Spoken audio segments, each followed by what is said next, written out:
القرآن و القرآن یلعنه. خیلی وقتا خواننده‌ای برای قرآن هست، قرآن تلاوت میکنه و قرآن اونو لعنت میکنه، میگه منو تلاوت نکن، منو ضایع کردی. امروز روز عیده، روز پاداشه. از خدا التماس بکنید که بعد از خطبه امام کارت هایی به شما بدهند از جانب پروردگار که رو اون روشته باشه من از شما راضی شدم، من شما را آمرزیدم. بر بگردید در حالی که شما از ربتون راضی و رب شما از شما راضی و گناه های شما آمرزیده شده. در سال اول هجری نماز عید مشروع شده. در همون سال اولی که پیامبر به مدینه رفت، در همون سال نماز عید مشروع شد. نماز عید سنت مؤکده است، اما جنبه شعاری دارد، مثل علم است. اذان شعار است گرچه سنت است، اما تصور بکنید در ممالک اسلامی اذان گفته نشود، نماز عید خوانده نشود، چه فاجعه‌ای به بار می‌آید.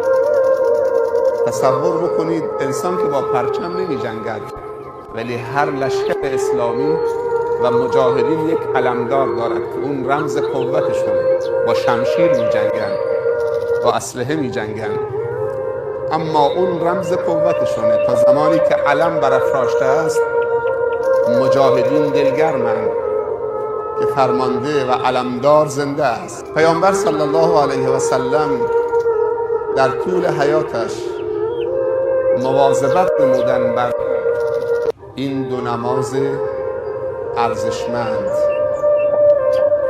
عید سعید فطر و عید قربان، و مردان و زنان، بزرگ و کوچک، دختر و پسر، همه را تأکید کردند که به عیدگاه بیاورید. در نماز عید هیچ کس مستثنا نیست، حتی بچه های خردسال تأکید کردند که امت اسلامی بر این شعار بزرگ نماز عیدین مواظبت کنند. اما مسائلی که برای روز عید مستحب است و لازم است مسلمانان رعایت کنند: یک، غسل زدن که همه غسل زدید الحمدلله، هم برای طهارت بدن، هم برای پاکیزگی، هم برای اینکه خدا خوشش می آید، هم برای اینکه سنت مطهر است، هم برای اینکه در مصلی مؤمنینی هستند که تو با اونها تماس داری، و هم برای اینکه در عیدگاه در کنار مؤمنین فرشتگانی از آسمان نازل شدند که به شما تبریک بگن و بخشش خدا را به شما ابلاغ کنند، هرچند شما اونها را نمیبینید. در روایات وارد شده از خانه که حرکت میکنید سر چهارراه‌ها تو معابر به طرف مصلی همه ملائکه صف کشیده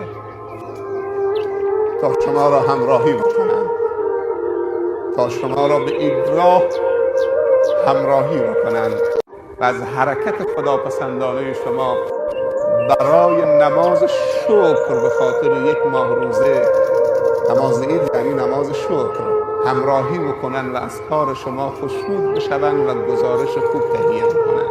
کوتاه کردن موهای زائد بدن و ناخن‌ها از مستلزمات غسل است. خوشبویی برای مرد سنت است.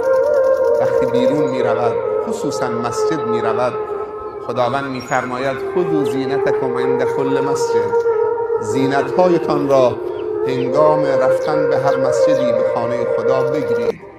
زینت یعنی غسل کردن، وضو گرفتن، شانه کردن، بهترین لباس پوشیدن، مسواک زدن، ناخن‌ها را و موهای زائد بدن کوتاه کردن، اینا همش جزء زینت مرده. بوخوشی استفاده کردن. خذوا زینتکم عند کل مسجد.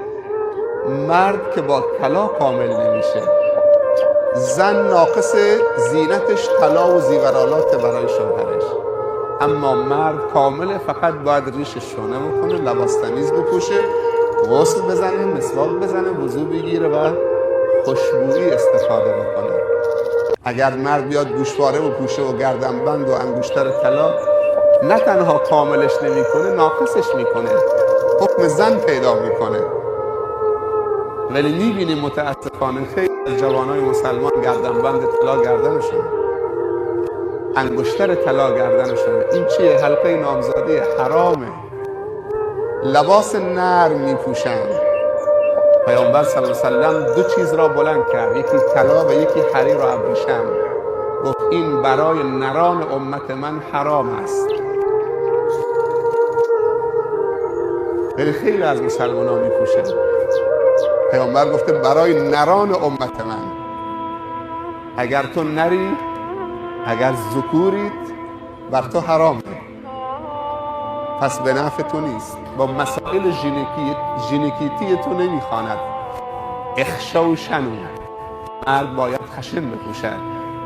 لباس موجی که موج بزند او را نرم و لطیف کند، نه. پس غسل زدن، کوتاه کردن ناخن، طیب، خوشبویی، بهترین لباس برای خانه خدا. اگر جدید و نو نیست، می توانید همون لباس رو خوب بشویید، اتو بزنید، تمیز کنید، بپوشید. اون میشه بهترین. 5 در عید فطر سنت است که انسان قبل از اینکه وارد عیدگاه بشود چند دانه رطب بخورد. اگر رطب است بهتر است که رطب بخورد. این سنت پیامبر است. در عید فطر چند دانه رطب بخورد و سعی بکند تو خوردنش وتر بخورد. 1 دانه یا 3 دانه یا 5 دانه یا 7 دانه. اما در عید قربان بهتر است که خوردنش بعد از نماز عید از گوشت قربانیش باشد. به همین منظور در نماز عید فطر سنت اینه که کمی تأخیر بشود به 2 علت.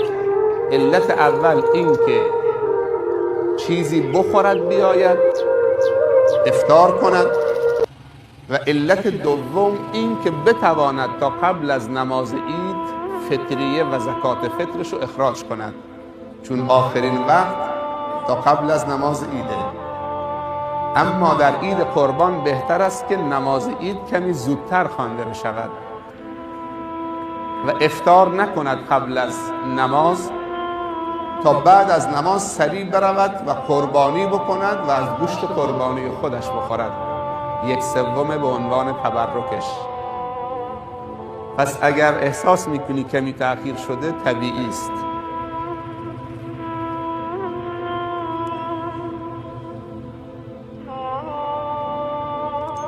ششم، بعد از اینکه این کارها رو انجام داد و خورد، خارج می شود به سوی عیدگاه. سنت است که نماز عید در عیدگاه و مصلا و کمی دور از شهر خوانده شود و نماز جمعه در شهر، در مساجد جامع. پیامبر صلی الله علیه وسلم در طول مدتی که در مدینه بودن، همه نمازهای عیدش از مدینه خارج می شد به خارج از مدینه و در عیدگاه نماز عیدین می خوند، نماز عید فطر و عید اضحی.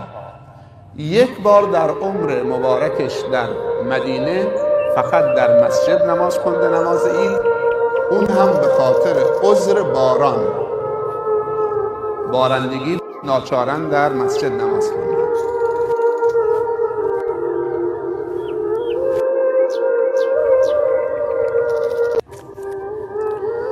هفتمین کاری که مردی که خارج می شود به عیدگاه برای نماز عید، همراه خود زن و فرزندانش را بگیرد یا خودش جلو برود، به اونها بگوید که شما پشت سر من بیایید به عیدگاه. هیچ فرقی بین دختر باکره‌ای که شوهر نگرفته اونقدر شرم و حیاش بالاست که هیچ نامحرمی او رو ندیده از خانه نیامده و بین زن شوهردار و زن بیوه و بین زن جوان و زن پیر و بین کوچک و بزرگ هیچ فرقی نیست. پیامبر صلی الله علیه وسلم دستور داده که همه رو بیارید به عیدگاه تا در دعایی که اونجا خونده می شود و از برکاتی که در نماز عید نازل می شود و بطاقه هایی که توضیح می شود من از شما راضی شدم شما را آمرزیدم اونها هم بگیرن. حتی ام عطیه رضی الله عنه روایت می کند پیامبر صلی الله علیه وسلم به ما دستور داد که حدیث ام عطیه که میگوید امرنا ان نخرج العوائق، پیامبر ما را دستور داد که حتی دختران باکره هم از خانه ها در بکشیم برای نماز عید. کاش که دخترهای باکره با شرم و حیا به مسجد می آمدن، ولی راه بازار و عروسی ها و پارک‌ها و سینماها در پیش گرفتن. کدوم یکی بهتره؟ قابل مقایسه هست؟ حساس نباشید رو آوردن دخترای جوانتون و زنهاتون به خانه خدا. از کلام خدا چیزی بشنون، از وحی خدا چیزی بشنون. حتی اگر خودت نمیتونی دخترتو با حجاب کامل بکنید بیارش مسجد، شاید مستقیم بشنوه، خواهرای با حجابشو ببینه متأثر بشود. ولی تو پارک و سینما و بازار خواهرای با حجاب میبیند، صالحات میبیند، بی حجابان میبیند، مثل اونها میشود. میگه مثل من خیلی زیادن. اونی که بابام میگه خیلی کمه تو بازار، چطوری من مثل اونا باشم؟ والحید، حتی زنهایی که عادت ماهانه دارن اونها رو هم خارج کنید. فی العیدین یشهدن الخیر و دعوت المسلمین، که این دخترها و زنهای مسکین مظلومی که تو خونه نشستن بیان شاهد خیر باشن و شاهد دعای مسلمین باشن. چقدر دین ما رئوف و عاطفه داره. فلسفهش میگه یشهدن الخیر، شاهد خیر باشن، و دعوت المسلمین، و دعایی که مسلمین میخوانند. و یحل الحید المصلا، اما میگه زنهایی که عادتاً داخل مصلا نمیان، گوشی از مصلا بیرون میشینن میشنون دعا را.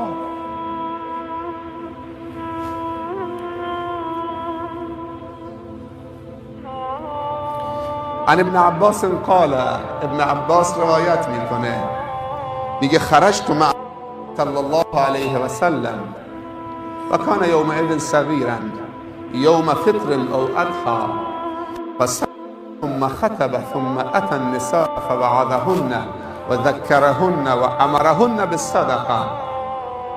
ابن عباس 9 ساله بوده.